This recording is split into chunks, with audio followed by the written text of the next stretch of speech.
Hi, good evening. My name is Dominic Cassano Jr. I'm a resident of New Fairfield, Connecticut. I'm here tonight at the Danbury Town Hall.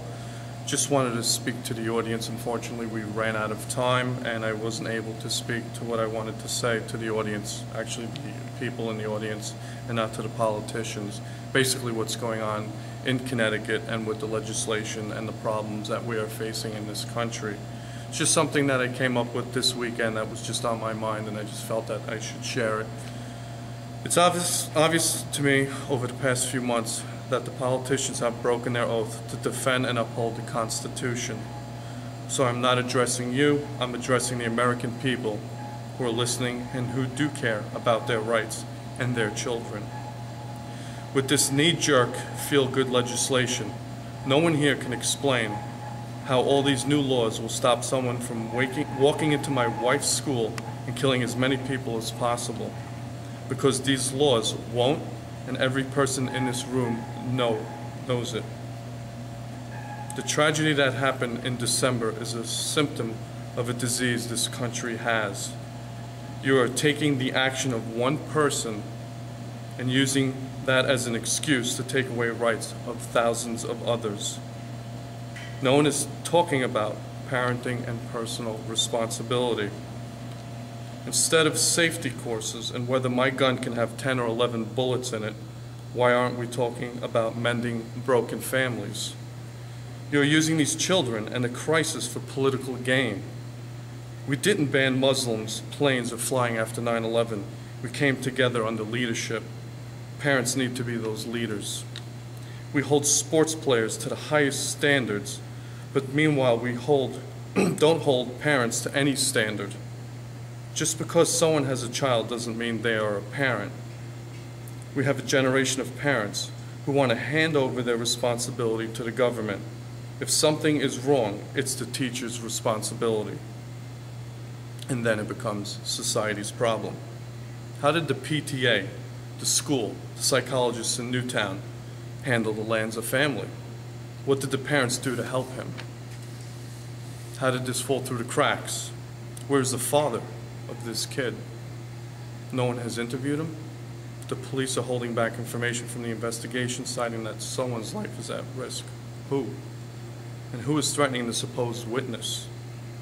Instead of telling law-abiding citizens that now they have to pay more for permits, fees, and regulations, we need to be talking about families, violent video games, violent movies, gangs, drugs, and the complete hands-off, absentee parenting that's going on in America. But no, it's more politically expedient to just ban things. When, not if, the next shooting happens, will you admit this didn't work? No, you'll say, we didn't go far enough. Now here's a new list of things we'll ban and restrict. No one wants to talk about the gang violence and the breakdown of the family when it is acceptable for teenage girls to get pregnant from multiple men, and the men don't raise their children. Instead, they go to impregnate more young women, and we as a society are left with hundreds of thousands of children who are raised by the streets instead of two parents. Government's response? Give them more money. My parents came to this country with nothing and didn't even speak English. They are appalled at what is going on today in this country. The increase in violence in society is a direct correlation to the breakdown of the family structure. It is called personal responsibility. If you look at the family structure in today's society, the young women are strong, intelligent, and resourceful. On the other hand, the boys and sometimes the fathers are weak. We as a society put blame on the mother, but never look at the young man or delinquent father. It's just like last year when more people were concerned about Joe Paterno losing his career stats at Penn State than the actual crimes that were committed against children. The stats were more important. The same thing is going on here in this conversation. It's so much easier to take away people's rights in a rush to act than to deal with the real issues. America, people need to stop allowing the media and politicians to control the message. This leads to my closing word of the night: shame. We lack it today. People are more receptive to government handouts rather to self-reliance. We need to be our own leaders and to teach one another these values to help reinforce loving families and communities. This is how society needs to change, not by government regulation with known practices that don't work. We don't have to reinvent the wheel. We need to reinvigorate family values and parental responsibility by educating, not by making someone else responsible.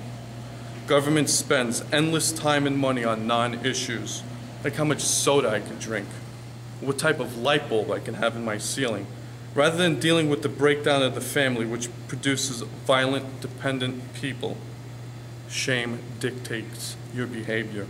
I know it's not politically correct to say shame, but I'll say it and you can quote me on that. Thank you.